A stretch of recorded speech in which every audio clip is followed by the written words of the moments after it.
Hello friends, स्वागत है आपका आपके अपने यूट्यूब चैनल गुरुजी शिवम गुप्ता में। और आज मैं डिस्कस करने आया हूँ जील सोनी का मर्जर। एक केस स्टडी बनाई है कि आप कैसे एक जील और सोनी के मर्जर से उन दोनों को क्या बेनिफिट है, लेकिन ये 2 साल पहले डील फाइनलाइज हुई थी और आज तक क्यों नहीं हुई। अगर ये डील नहीं होती है तो क्या कॉन्सिक्वेंसेज होंगे और ऐसी क्या प्रॉब्लम आ रही है जो ये 2 साल से लटकी हुई है डील। तो थोड़ा सा अगर आपको बता दें कि हमारे देश में सबसे ज़्यादा मार्केट शेयर अभी जी के पास है एड्स के मामले में। उसके अलावा इंडियन कंपनीज की अगर हम बात करें, उसके अलावा सोनी एक मल्टीनेशनल कंपनी है जिसके इंडियन जो वो काम करती है, इंडियन कारोबार जो है वो उसे जील के साथ मर्ज करना चाह रही थी, जिससे कि वो लगभग लगभग 35% 40% तक का मार्केट शेयर गेन कर पाएंगे दोनों मिलकर। आईसीसी के जो राइट्स थे वो इतने महंगे बिक रहे हैं कि और उसका एड बेचना इतना आसान नहीं है कि जील अकेले कर पाए ये काम, या सोनी अकेले कर पाए, या कोई और भी अकेले कर पाए। तो हमेशा से ये मिलकर ही लिए जाते हैं राइट्स, और फिर इसमें से टीवी के राइट अलग बंदे को दे दिए जाते हैं, ऑनलाइन के राइट अलग बंदे को दे दिए जाते हैं, मोबाइल के राइट अलग दे दिए जाते हैं, अंदर के ऐड अलग से बिकते हैं, बाहर के ऐड अलग से बिकते हैं, और ये ऐसे करके ही होता है काम। तो इस बार ये काम जील ने सोनी के साथ मिलकर किया। जील ने इसमें बिड लगाई, बिड लगाने के बाद वो बिड जीत गए और सोनी के नाम पर राइट्स अलाउट हो गए। अब बस उन्हें पेमेंट करनी है और वो राइट्स उन्हें मिल जाएंगे। पेमेंट कितनी करनी है? 200 करोड़ डॉलर्स की, $200 मिलियन की पेमेंट करनी है, तो वो जील को मिल जाएंगे। और जील ने सोचा हुआ है कि मैं सोनी के साथ मर्जर कर लूंगी तो पेमेंट तो उस नई कंपनी में पहले से है, लगभग 71 बिलियन करोड़ डॉलर तो जील की बुक्स में पड़ा है और सोनी की बुक्स में तो बहुत पैसा है, तो वो आराम से दे पाएंगे मिलकर पेमेंट। लेकिन प्रॉब्लम ये है कि अगर इनका मर्जर ही ना हुआ तो फिर वो पेमेंट कैसे देनी है, और अगर मर्जर हो रहा है तो वो पेमेंट दोनों मिल कर देंगे, नहीं हो रहा है तो फिर जील अपने आउटसोर्सिंग करेगा पेमेंट की, लोन लेगा, किसी से उधार लेगा, एडवांस लेगा, एड बेच देगा, कुछ भी कर सकता है। लेकिन इसमें प्रॉब्लम क्या आ रही है, जो इतना बड़ा मर्जर रुका हुआ है, दूसरी तरफ इनके साथ सबसे बड़ी दिक्कत आ रही है कि रिलायंस वॉल्ट डिज्नी के साथ मिलकर मर्जर कर रहा है, और उनके पास जो मार्केट शेयर है वो 50% 45% के आसपास है मार्केट एड रिवेन्यूज़ का, लेकिन सिर्फ OTT प्लेटफॉर्म में, क्योंकि उनके पास जियो सिनेमा है और इस टाइम वो नंबर 1 पे चल रहा है जियो सिनेमा एड रिवेन्यू के पॉइंट ऑफ व्यू से। लेकिन टीवी में बादशाहत अभी भी जी और सोनी की है। तो अगर जी और सोनी मिलते हैं तो सबसे बड़े 2 प्लेयर जो होंगे वो रिलायंस और जी होंगे, जिनका आपस में कंपटीशन तो होगा लेकिन कोई ऐसा खास बड़ा कंपटीशन नहीं है, क्योंकि रिलायंस अभी सिर्फ OTT प्लेटफॉर्म पे आ रहा है, उसका टीवी में आने का कोई मन नहीं है, कोई चैनल नहीं है उनका अपना कि वो उसमें आना चाहें। लेकिन सोनी और जील मूवीज़ बनाते हैं, टीवी के चैनल्स उनके जी न्यूज़, जी टीवी और इस तरह के सोनी टीवी, सेट मैक्स, इस तरह के चैनल्स हैं। तो लेकिन ये सबसे बड़े प्लेयर हो जाएंगे एड रेवेन्यू के हिसाब से, जिसमें 40 to 45% शेयर रहेगा रिलायंस के पास, मींस जियो सिनेमा के पास, और अपने OTT प्लेटफॉर्म के केस में। और टीवी के केस में 30 to 35% का शेयर आ रहा है जील के पास, जी एंटरटेनमेंट लिमिटेड के पास, जो कि नई मर्ज एंटिटी बनेगी सोनी के साथ मिलकर। दोनों का मिला के शेयर 40% के आसपास हो जाएगा टीवी इंडस्ट्री में। साथ साथ जी के पास अपने 2 प्लेटफॉर्म भी हैं, एक Z5 हो जाएगा और एक सोनी लिव हो जाएगा। तो Z5 और सोनी लिव टक्कर देंगे रिलायंस को, और वहाँ पर भी उनके पास 10 से 15% का रेवेन्यू अभी है, जो कल को बढ़ भी सकता है। इसके अलावा उनके पास मीडिया हाउस भी हैं, जी के पास जी मीडिया हाउस, और इस तरह के सोनी के पास भी अपना एक मीडिया हाउस है जिससे वो पिक्चर्स प्रोड्यूस करते हैं। गदर 2 बनाई थी अभी जी वालों ने, अच्छी पैसा आया वहाँ से, इस तरह के वो बनाते रहते हैं। पंजाबी मूवी बहुत सारी बनाई हैं जी वालों ने, अच्छा पैसा आया है वहाँ से, उसकी डिटेल हम भी आपको वीडियो में देंगे। 21 दिसंबर 2021 में दोनों कंपनीज ने ये मर्जर को फाइनल किया था कि हम करेंगे, और इसके लिए 2 साल का टाइम दिया था मर्जर होने के लिए। तो 21 दिसंबर 2023 तक ये मर्जर होना था, लेकिन मर्जर की डेडलाइन आने से 4 दिन पहले जी ने सोनी को कहा कि मुझे कुछ टाइम और दे दीजिए, जिससे कि इस मर्जर को हम फाइनलाइज कर पाएँ। कुछ प्रॉब्लम्स चल रही थी, गोयनका ग्रुप को CEO बनाना है कि नहीं बनाना है, इस तरह की, और लगभग सभी सॉल्व हो चुकी हैं। सभी आपको जो रेगुलेशंस के हिसाब से जो आपको जितनी भी आपको अपने को मान्यताएं चाहिए थी, जितनी भी आपको जो अलॉटमेंट होना था, जो कहीं से भी कोई नोटिस आ रखा था, उन सबको क्लियर कर दिया गया है। उसके बाद भी 1 महीने का उन्होंने एक्सटेंशन मांगा। 21 दिसंबर को जी को सोनी ने 1 महीने का एक्सटेंशन दिया, यानी कि अब डेडलाइन क्या आ गई है 20 जनवरी 2024, जो अभी 5-7 दिन बाद आ जाएगी। इस डेडलाइन से पहले पहले इन्हें मर्जर फाइनल करना है। दोनों कंपनी को मर्जर से फ़ायदा है, तो मर्जर टूटने से दोनों को नुकसान है, क्योंकि अगर अलग अलग हो गए तो आईसीसी के राइट नहीं मिलेंगे, सोनी को तो मिलेगा ही नहीं। जी के पास तो राइट है, बस उसे पैसे का इंतजाम करना पड़ेगा कहीं से भी, राइट तो उसके पास है ही।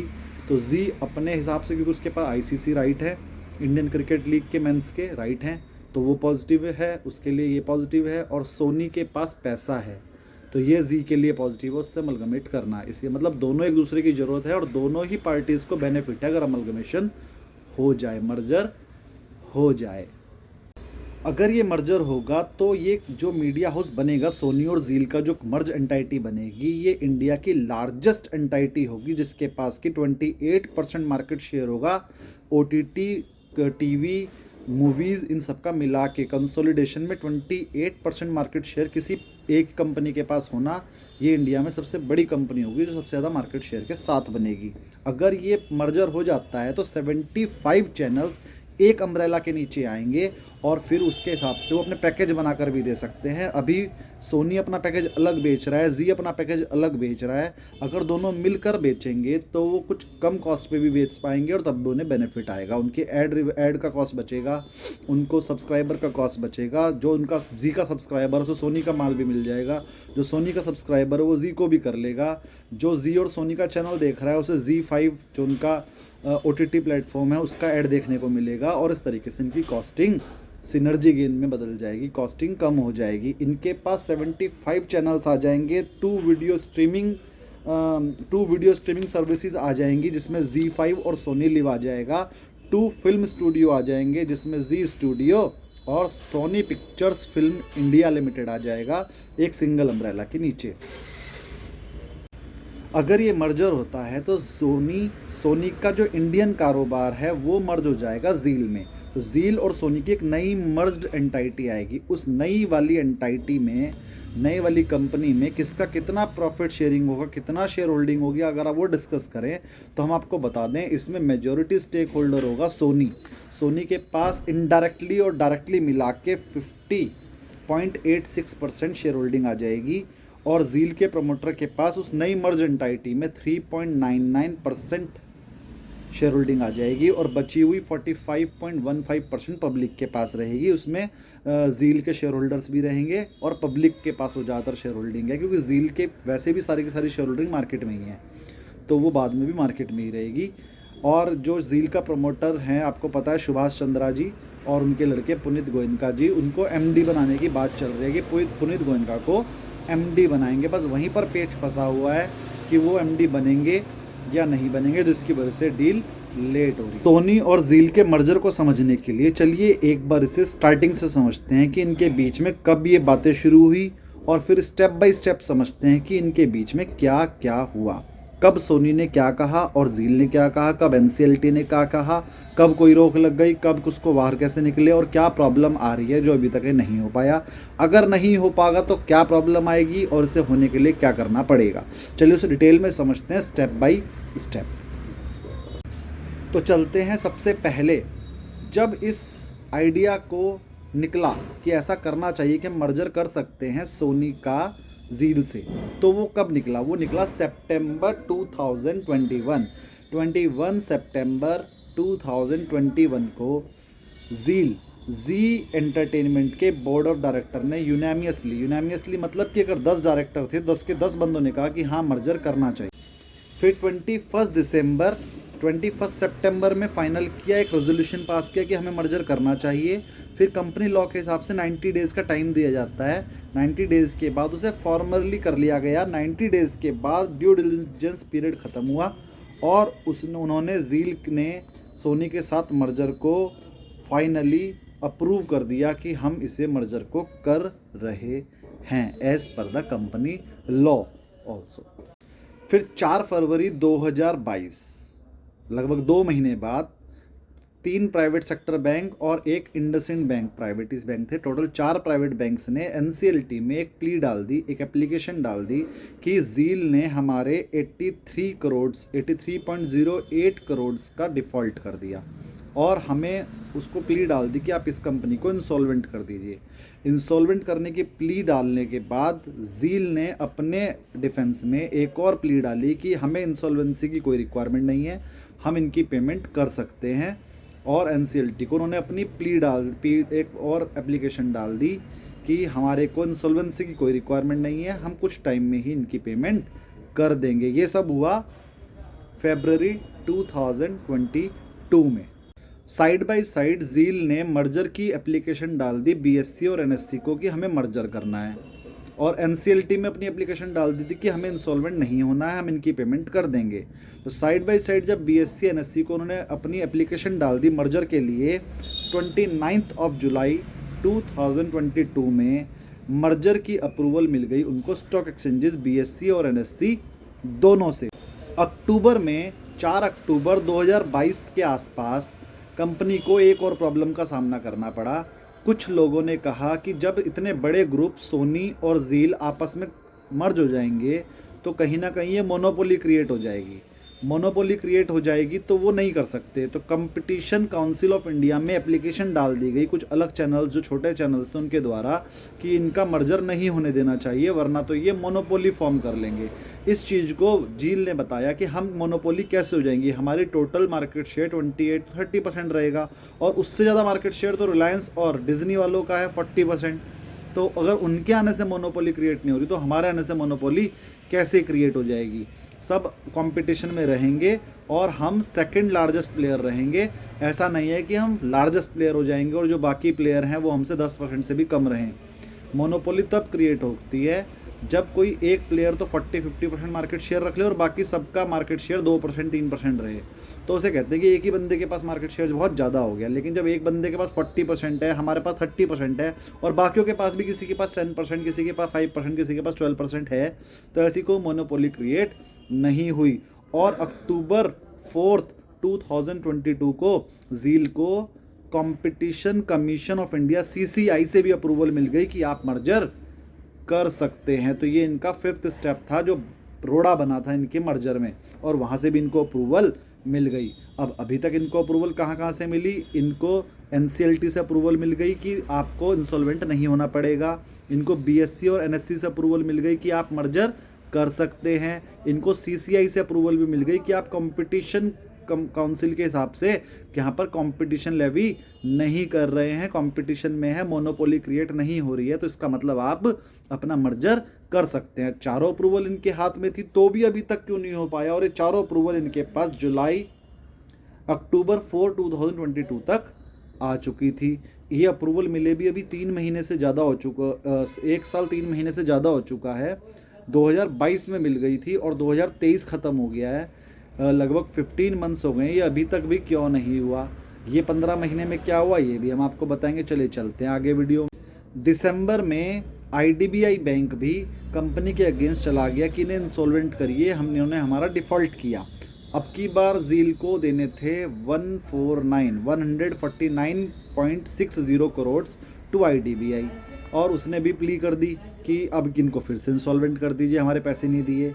इस चीज़ पे आया फरवरी 22, 2023 में IDBI के साथ साथ जो पहले इंडसइंड बैंक और 3 बंदों ने इनके ऊपर केस किया था वो भी साथ में मिल गए कि नहीं, हमारे को भी पैसे नहीं मिलते टाइम से और हमें अपने पैसे चाहिए, तो आप हमारे पैसे दीजिए, क्योंकि वो वाले पैसे भी नहीं दिए थे झील ने। तो फरवरी 22, 2023 में NCLT national Company Law tribunal ने एक्सेप्ट कर दिया इनके अगेंस्ट इंसॉल्वेंसी प्रोसीडिंग्स को, झील के अगेंस्ट, और कहा कि तुम्हें 83.08 करोड़ तो देने हैं इंडसइंड बैंक के और 149.60 करोड़ देने थे IDBI बैंक के। ये दो, नहीं तो हम आपका इंसॉल्वेंसी प्रोसीडिंग स्टार्ट कर देंगे। इतने के बाद झील ने अपनी तरफ से अपने लॉयर खड़े किए और वहाँ पर पता चला कि ये जो लोन लिया था ये झील कंपनी ने लिए ही नहीं थे, इसलिए झील कंपनी इनकी पेमेंट नहीं कर रही। ये लोन लिए गए थे उनके प्रमोटर सुभाष चंद्रा और उनके CEO गोयनका के द्वारा, पुनीत गोयनका के द्वारा। अपनी कैपेसिटी में पैसा भी उनके अकाउंट में गया, कंपनी के अकाउंट में नहीं आया, और यूज़ भी उन्होंने नहीं करा, तो पेमेंट भी वही करेंगे। तो एनसीएलटी को ये बात समझ में आई और उसने बीएससी और एनएससी को कहा ठीक है, आप मर्जर की शुरुआत कीजिए, अप्रूवल जो आपने दी थी उसे आगे बढ़ाइए, और वो पैसे सुभाष चंद्रा को पे करने के लिए कहा। साथ में सुभाष चंद्रा और पुनीत गोयनका को कहा कि तुम अब इस कंपनी में की मैनेजरल पर्सन KMP नहीं बने रह सकते, और किसी और कंपनी में भी KMP नहीं बन सकते, क्योंकि तुमने किया है फ्रॉड। लेकिन बाद में पुनीत गोयनका इससे विड्रॉ हो गए और अब वो इस कंपनी के CEO बन सकते हैं और किसी और कंपनी में भी बन सकते हैं। लेकिन सुभाष चंद्रा इसमें से रिलीज़ नहीं हुए, क्योंकि सुभाष चंद्रा को गिल्टी माना गया और पुनीत गोयनका का इसमें हाथ कोई नहीं माना गया। उसके बाद 10 अगस्त 2023 10 अगस्त 2023 को NCLT ने अपनी नो ऑब्जेक्शन दे दिया। किस किस को? चारों पांचों बंदे जिनके पेमेंट ड्यूज थे उनको, कि इनका मर्जर होने में कोई प्रॉब्लम नहीं है। और axis finance, JC Flower, Asset Reconstruction company, IDBI bank, Impex corporation and IDBI trusteeship, सबको NOD दे दी गई कि इनका मर्जर हो जाएगा। पेमेंट कुछ पे हो गई थी, कुछ सुभाष चंद्रा जी को कह दिया गया था कि आप पे करेंगे, और जी को इसकी पेमेंट देने का कोई राइट नहीं बनता, कोई लीगल बाइंडिंग नहीं बनती, तो इसलिए उसको उस चीज़ से आज़ाद करके उसके मर्जर को अप्रूव कर दिया गया 10 अगस्त 2023 को, आज से लगभग 4-5 महीने पहले। फिर अगस्त 14 अगस्त 2023 14 अगस्त 2023 को सुभाष चंद्रा और पुनीत गोयनका को सेबी ने की मैनेजर पोजीशन किसी भी कंपनी में होल्ड करने से मना कर दिया, क्योंकि ये मान लिया गया कि 8 महीने तक उन्होंने जील के पैसे को मिस अप्रोप्रिएट किया, अपने पर्सनल पर्पस के लिए यूज़ किया। अब वो उस पैसे को पे करेंगे, और किसी भी कंपनी में जील के तो MD और CEO जो थे वो हट ही गए वहाँ से, तो वो, लेकिन किसी और कंपनी में भी आगे नहीं बन पाएंगे। 26 अगस्त को पुनीत गोयनका ने सेबी के खिलाफ अर्जी कर दी कि सर मेरे को तो बनाइए, जो किया सुभाष चंद्रा ने, मेरे पिताजी ने किया, मैंने कुछ नहीं किया, मेरे पैसे तो ये हटा दीजिए। ये उन्होंने 26 अगस्त 2023 को कंपनी की तरफ से अप्लाई किया कि मैं इस कंपनी का CEO MD बने रहना चाहता हूँ।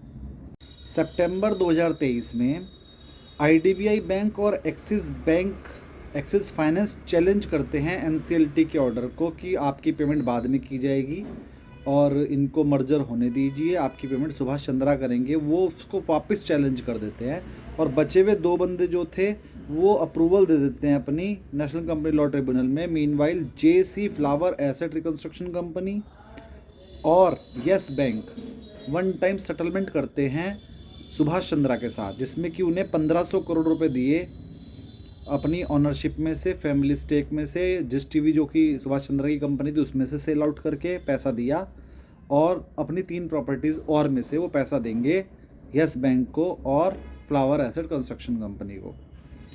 अक्टूबर 30 में सिक्योरिटी अपीलेट ट्रिब्यूनल ने सेबी ऑर्डर को रिस्ट्रेन कर दिया कि पुनीत गोयनका MD CEO नहीं बन सकते। ये वाला ऑर्डर को रिस्ट्रेन कर दिया, हटा दिया। इसका मतलब पुनीत गोयनका को रिलीज़ कर दिया कि अब तुम MD CEO का पद किसी भी कंपनी में ले सकते हो। ये हुआ अक्टूबर 30, 2023 में, आज से लगभग 4 महीने पहले। और सेबी की इन्वेस्टिगेशन में ये मान लिया गया कि appropriate procedure can be adopted according with the law, और गोयनका को ये छूट दे दी गई कि आपकी मैनेजर पर्सन यानी डायरेक्टर MD CEO किसी भी कंपनी में बन सकते हैं। सुभाष चंद्रा पे ये रोक अभी तक लगी हुई है। 15 दिसंबर को जो IDBI के पैसे अभी देने बाकी हैं, NCLT ने कह दिया कि मर्जर तो नहीं रुकेगा, आप अपना मर्जर चलाइए। IDBI के पैसे सुभाष चंद्रा ने देने हैं, जील का मर्जर नहीं रुकेगा। ये डिसीजन आया 15 दिसंबर 2023 को। 17 दिसंबर को जी एंटरटेनमेंट ने कहा, जो हमारी डेडलाइन पास आ रखी है, 20 दिसंबर की डेडलाइन थी, 17 दिसंबर को जी ने कहा कि मैं इसमें एक्सटेंशन चाहता हूँ। 19 दिसंबर को सोनू ने इशू कर दी कि हमने आपको एक्सटेंशन दे दिया है, और कहा कि हम जी का प्रोसीजर अभी देख रहे हैं और क्लोजिंग कंडीशन में है, ये 1 महीने के अंदर अंदर क्लोज हो जाएगा, और जील को 1 महीने की एक्सटेंशन दे दी, जो एक्सटेंशन अब ख़त्म हो जाएगी 20 जनवरी 2024। 20 जनवरी 2024 तक की एक्सटेंशन मिली थी। अब उन्हें अपना मर्जर पे सिर्फ इस बात का झगड़ा है कि पुनीत गोयनका एमडी रहेंगे नई फर्म में, नई कंपनी में या नहीं। बस इस बात पे टिकी हुई है ये जी मर्जर की डील। सोनी कह रहा है कि नहीं होना चाहिए, एनपी सिंह जो सोनी में सीईओ है वो रहेंगे, और जील कह रहा है कि पुनीत गोयनका रहेंगे हमारे एमडी सीईओ नई कंपनी में। दिसंबर 20 को जील ने भी एक मर्जर के लिए डेडलाइन बढ़ा ली। 20 दिसंबर को उनको 1 महीने का टाइम मिल गया और अब वो 20 जनवरी हो गई है। जी ने भी अभी कुछ दिन पहले ही इशू किया है कि हाँ नहीं हमारी बात चल रही है, मर्जर सही तरीके से होगा, अभी कोई रुकावट ऐसी नहीं आ रही है। और सोनी ने भी कहा है कि हाँ हमारी तरफ से ऐसी कोई प्रॉब्लम नहीं है, मर्जर होगा और 1 महीने में जो एक्सटेंशन दी गई है उसी के अंदर हो जाएगा। अब ये मर्जर होगा या नहीं होगा ये तो अभी 20 तारीख के बाद ही पता चलेगा, लेकिन अगर ये मर्जर नहीं होगा तो जील क्या कर सकते, क्योंकि पहले आपने ये एग्री कर लिया था कि पुनीत गोयनका को ही एमडी बनाया जाएगा। अब सोनी कह रही है कि पुनीत गोयनका को एमडी ना बनाया जाए, तो पीछे हट रही है सोनी। अब अगर मर्जर से पीछे सोनी हटेगी इस एक पॉइंट पे तो जील कंपनसेशन क्लेम कर सकती है। तो इसका मतलब जील फिर भी पॉजिटिव है उसके हालात कि अगर सोनी पीछे हटती है तो जील को कंपनसेशन मिलेगा जो कि अच्छा खासा था, वो क्लेम कर सकती है।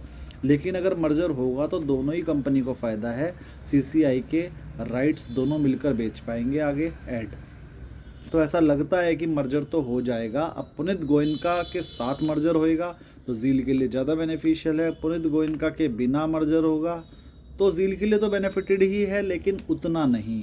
अब यही देखना है पुनीत गोयनका का क्या होगा, मर्जर होगा कि नहीं होगा। आप हमारे चैनल में बने रहिए और अगर जील से रिलेटेड आपकी कोई भी क्वेरी हो तो आप हमें कमेंट कीजिए। आपको ये केस स्टडी कैसी लगी, समझ में आई या नहीं आई, या कोई पॉइंट आपके मन में है जो नहीं समझ में आया और आप समझना चाहते हैं तो वो कमेंट कीजिए, शेयर कीजिए, लाइक कीजिए इस वीडियो को और सब्सक्राइब करते रहिए। हमारे अपने दोस्तों से भी सब्सक्राइब करने के लिए कहिए। Thank you very much.